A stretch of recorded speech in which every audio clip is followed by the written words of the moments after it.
നമസ്കാരം. നാരായണ ഗുരുവിൻ്റെ ആത്മോപദേശ ശതകം 100 ധ്യാനങ്ങൾ. ധ്യാതാവ് ഗുരു നിത്യചൈതന്യയതി. ധ്യാനം 21. പ്രിയമൊരു ജാതി ഇതൻ പ്രിയം, ത്വദീയ പ്രിയമപരപ്രിയമെന്ന് അനേകമായി പ്രിയ വിഷയം പ്രതിവന്നിടും ഭ്രമം, തൻ പ്രിയമപരപ്രിയം എന്നറിഞ്ഞിടേണം.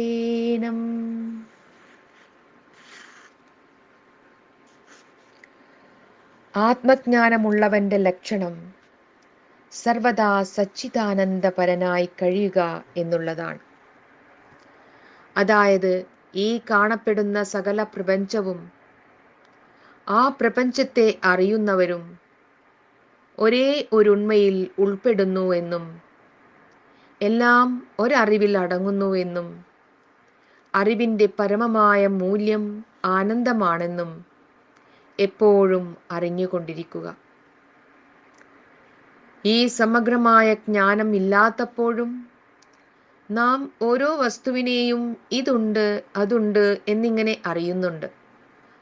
ആ അനുഭവത്തെ അസ്ഥി എന്ന് വിളിക്കുന്നു.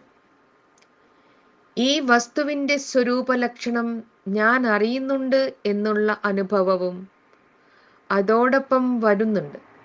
അതിനെ ഭാതി എന്ന് വിളിക്കുന്നു.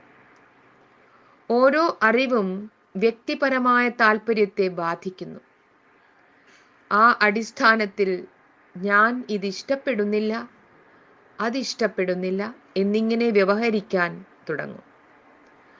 ആ വ്യവഹാരത്തെ പ്രിയം എന്നു പറഞ്ഞു പോരുന്നു.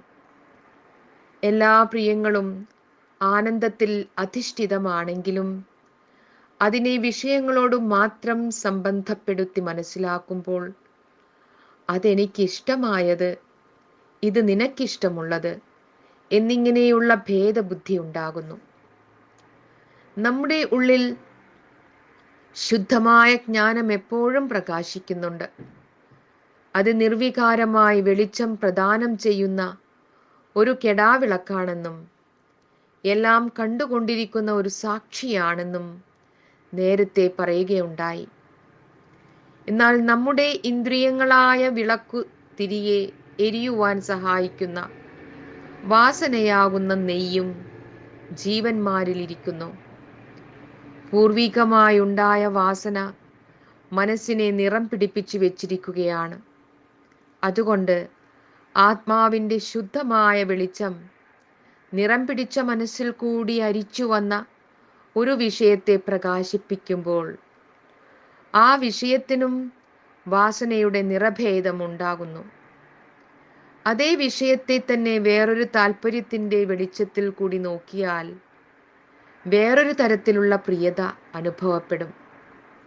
ഉദാഹരണത്തിന്, എന്നും കാലത്ത് 8 മണിവരെ കിടന്നുറങ്ങി ശീലിച്ച ഒരാളിൻ്റെ കാര്യമെടുക്കുക.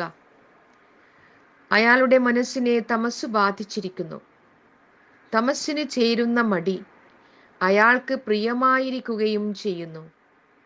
അയാളോട് ആരെങ്കിലും വെളുപ്പിന് 5 മണിക്ക് എണീക്കണം എന്ന് പറഞ്ഞാൽ അയാൾക്കത് ദുസ്സഹമായി തോന്നും.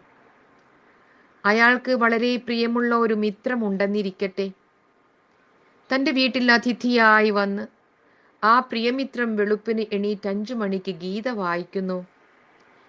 ഈ അവസരത്തിൽ ആദ്യം പറഞ്ഞ മടിയൻ തൻ്റെ ദുശ്ശീലം മാറ്റിവെച്ചിട്ട് തൻ്റെ സ്നേഹിതനോടൊപ്പം എണീറ്റിരിക്കാൻ ആഗ്രഹിക്കുന്നു.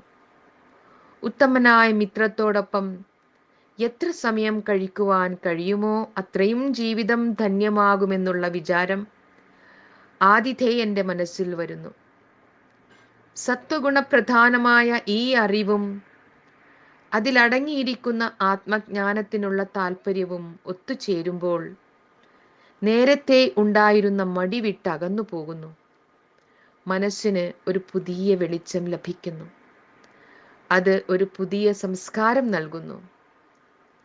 അസ്ഥി, ഭാതി പ്രിയങ്ങൾക്കു പകരം സച്ചിദാനന്ദം, സത് പ്ലസ് ചിത്ത് പ്ലസ് ആനന്ദം നമ്മുടെ ജീവിതത്തെ ഭരിക്കുന്ന പക്ഷം പ്രിയ വിഷയത്തെ ചൊല്ലി നാം അടിപിടി കൂടുകയില്ല. ഏവരുടെയും സുഖത്തെ സംപ്രാപ്തമാക്കുന്ന ആനന്ദം എല്ലാവരുമായി പങ്കിടുവാൻ നാം സന്നദ്ധരായിത്തീരും.